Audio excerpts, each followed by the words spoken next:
Hello friends, இன்றைக்கி நம்ம வீட்டில் இட்லிக்கு சூப்பரான ஒரு தக்காளி குருமா தான் செய்ய போகிறோம். அதை எப்படி செய்யலாம் அப்படின்றத பார்க்கலாங்களா? இது வந்து பார்த்திங்கன்னா தோசைக்கு இட்லிக்கு ரெண்டுத்துக்குமே சூப்பரான ஒரு டேஸ்ட்டில் இருக்கும்.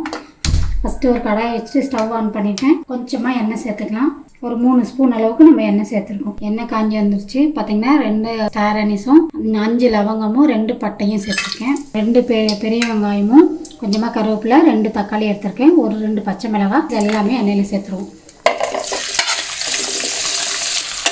வெங்காயம் வதங்கின வாட்டி தான் சேர்க்கணும்னு இல்லை, நம்ம இப்போவே தக்காளி சேர்த்தோம்னா அது மசியறதுக்கு கரெக்டாக இருக்கும்.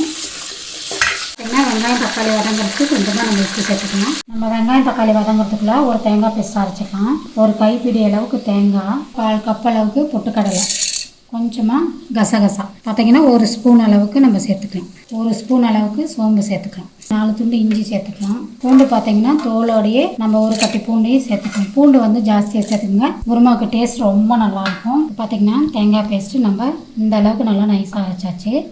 இது கூடவே நான் வந்து ஒரு பெரிய சைஸ் தக்காளியை நறுக்கி வச்சுருக்கேன். அதையுமே இது கூட சேர்த்துட்டு ஒரு தடவை நல்லா மிக்சியில் ஒரு தடவை அடித்து எடுத்துகிட்டு வந்துடலாம். வெங்காயம் தக்காளி இந்த அளவுக்கு வதங்கினாலே போதும். பாருங்கள், இந்த அளவுக்கு கண்ணாடி பதம், ரெண்டுமே இந்த கண்ணாடி பதத்துக்கு பார்த்தீங்கனாலே போதும். 1/4 டீஸ்பூன் அளவுக்கு நம்ம மஞ்சள் பொடி சேர்த்துக்கலாம். எண்ணெயிலே சேர்த்துக்கோங்க. அடுத்ததான் நம்ம சாம்பார் தூள், அதான் நம்ம கடையில் வாங்கின சாம்பார் பொடி தான் சேர்த்துருக்கேன். 2 ஸ்பூன் அளவுக்கு சேர்த்துக்கலாம். ஒரு 1/2 ஸ்பூன் அளவுக்கு நம்ம மல்லிப்பொடி சேர்த்துக்கலாம். அப்படியே ஒரு தடவை நல்லா அந்த எண்ணெயிலே இந்த பச்சை மணம் போகிற அளவுக்கு ஒரு 2 நிமிஷம் வதக்கிக்கோங்க.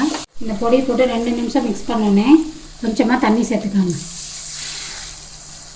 தண்ணி வந்து சேர்த்துட்டு இந்த தண்ணி வந்து ஒரு நல்ல ஒரு கொதி வரட்டும்.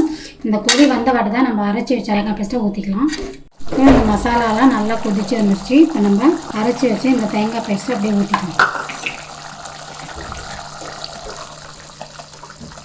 மிக்சர் ஜார் அலசி அந்த தண்ணியுமே சேர்த்துக்கலாம். இப்போ அந்த குருமாவுக்கு உங்களுக்கு எந்த அளவுக்கு நீங்கள் தண்ணி வேணுமோ அந்த அளவுக்கு நீங்கள் சேர்த்துக்கோங்க.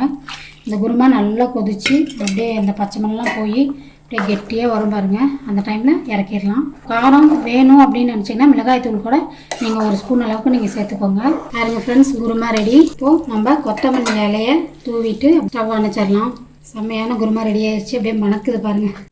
அப்படியே சுட சுட அப்படியே பாருங்கள், ஆவி பறக்க இட்லி வச்சு நம்ம செஞ்ச இந்த தக்காளி குருமா ஊற்றி சாப்பிடும்போது டேஸ்ட்டு செம்மையாக இருக்கும். இது போல் நீங்களும் செய்யுங்க.